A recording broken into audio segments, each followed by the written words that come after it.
Hello fam, ಇದು ಉತ್ತರ ಕರ್ನಾಟಕ ಸವಿ ರುಚಿ. ಸಪೋರ್ಟ್ ಮಾಡಿ, ಸಬ್ಸ್ಕ್ರೈಬ್ ಮಾಡಿ, ರೆಸಿಪಿನ ಶೇರ್ ಮಾಡಿ. ಇಷ್ಟ ಆದರೆ ಟ್ರೈ ಮಾಡಿ, ಕಮೆಂಟ್ ಮಾಡಿ, ರೆಸಿಪಿನ ಪೂರ್ತಿಯಾಗಿ ನೋಡಿ.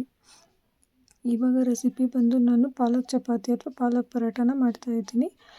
ಇವಾಗ ಇದಕ್ಕೆ ಒಂದು ಜಾರ್ ತೊಗೊಂಡು ಸ್ವಲ್ಪ ಪಾಲಕ್ ಹಾಕ್ಕೊಳ್ತಿದ್ದೀನಿ. ತೊಳೆದು ಹೆಚ್ಚಿಟ್ಕೊಂಡಿರೋ ಪಾಲಕ್ನ ಹಾಕ್ಕೊಳ್ತಿದ್ದೀನಿ.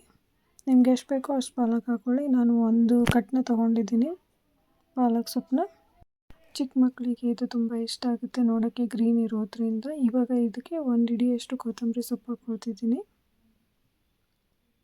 ಟಿಫಿನ್ ಬಾಕ್ಸ್ಗೂ ಚೆನ್ನಾಗಿರುತ್ತೆ, ಮಾಡೋಕ್ಕೂ ಈಸಿಯಾಗಿರುತ್ತೆ. ಇವಾಗ ಸ್ವಲ್ಪ ಒಂದು ಚಿಕ್ಕ ಸ್ಪೂನಲ್ಲಿ ಸ್ವಲ್ಪ ಜೀರಿಗೆ ಹಾಕ್ಕೊಳ್ತಿದ್ದೀನಿ. ಹಾಗೆ ಇದಕ್ಕೆ ಇವಾಗ ಒಂದು 4 ಎಸಳು ಬೆಳ್ಳುಳ್ಳಿ ಹಾಕ್ಕೊಂಡಿದ್ದೀನಿ. ಹಾಗೆ ಸ್ವಲ್ಪ ಗರಂ ಮಸಾಲೆ ಹಾಕ್ಕೊಂಡಿದ್ದೀನಿ. ಸ್ವಲ್ಪ ಅಜ್ವಾನ ಅಂತಾರಲ್ಲ, ಅದು ಹಾಕ್ಕೊಂಡಿದ್ದೀನಿ. ಹಾಗೆ ಸ್ವಲ್ಪ ನೀರು ಹಾಕ್ಕೊಳ್ತಿದ್ದೀನಿ, ಪೇಸ್ಟ್ ಚೆನ್ನಾಗಿ ಬರಲಿ ಅಂತ. ಹಾಗೆ ಇದನ್ನು ಸ್ವಲ್ಪ ರುಬ್ಕೊಂಡು ಆಮೇಲೆ ಇದಕ್ಕೆ ಸ್ವಲ್ಪ ಒಂದು 7-8 ಹಸಿಮೆಣ್ಸಿನ್ಕಾಯಿ ತೊಗೊಂಡಿದ್ದೀನಿ. ಖಾರ ನಿಮ್ಗೆ ಎಷ್ಟು ಬೇಕೋ ಅಷ್ಟು ನೋಡ್ಕೊಂಡು ಹಾಕ್ಕೊಳ್ಳಿ. ಈ ಥರ ಪೇಸ್ಟಲ್ಲಿ ರುಬ್ಕೊಳ್ಬೇಕು. ಬ್ಯಾಕ್ಗ್ರೌಂಡ್ ವಾಯ್ಸ್ ಡಿಸ್ಟರ್ಬೆನ್ಸ್ಗೆ ಸಾರಿ. ಹಾಗೆ ಇವಾಗ ಗೋಧಿ ಹಿಟ್ಟಿಗೆ ಸ್ವಲ್ಪ ಜೀರಿಗೆ ಉಪ್ಪು ಹಾಕ್ಕೊಂಡಿದ್ದೀನಿ. ಹಾಗೆ ಇವಾಗ ರುಬ್ಬಿರೋದನ್ನೆಲ್ಲ ಇದೇ ಹಿಟ್ಟಿಗೆ ಹಾಕ್ಕೊಳ್ತಿದ್ದೀನಿ. ಹಾಕ್ಕೊಂಡು ಚೆನ್ನಾಗಿ ಮಿಕ್ಸ್ ಮಾಡ್ಕೊಳ್ಬೇಕು ಹಿಟ್ಟು ಜೊತೆಗೆ.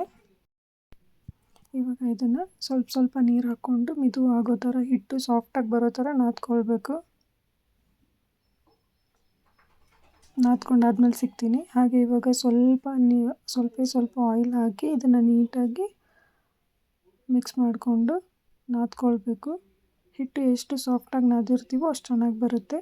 ಹಾಗೆ ಇವಾಗ ಇದನ್ನು ಚಪಾತಿನ ಲಟ್ಟಿಸ್ಕೊಂಡು ಪರೋಟಾನ ಲಟ್ಟಿಸ್ಕೊಳ್ಬೇಕು. ಆಯಿಲ್ ಹಾಕಿ ಈ ಥರ ಚಪಾತಿ ಅಥವಾ ಪರೋಟ ನೀಟಾಗಿ ಉಬ್ಬಿ ಬರಲಿ ಅನ್ನೋಕ್ಕೋಸ್ಕರ ಈ ಥರ ಮಾಡ್ಕೊಳ್ತಿದ್ದೀನಿ.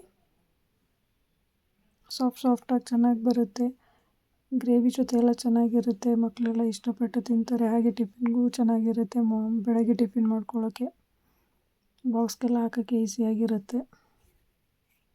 ಟ್ರೈ ಮಾಡಿ ನೋಡಿ. ಮಾಡಿದ್ಮೇಲೆ ಇಷ್ಟ ಆದರೆ ಕಮೆಂಟ್ ಮಾಡಿ, ಶೇರ್ ಮಾಡೋದನ್ನ ಮರಿಬೇಡಿ. ಸಬ್ಸ್ಕ್ರೈಬ್ ಮಾಡ್ಕೊಳ್ಳಿ ಚಾನಲ್ನ. ಹೀಗೆ ಹೊಸ ರೆಸಿಪೀಸ್ ಬರ್ತಿರುತ್ತೆ.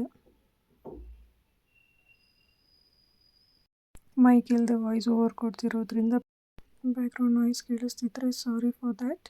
ಇವಾಗ ಇದನ್ನು ಹಂಚಿಗೆ ಹಾಕಿ ಸ್ವಲ್ಪ ಆಯಿಲ್ ಹಾಕಿ ನೀಟಾಗಿ ಬೇಯಿಸ್ಕೊಳ್ಬೇಕು.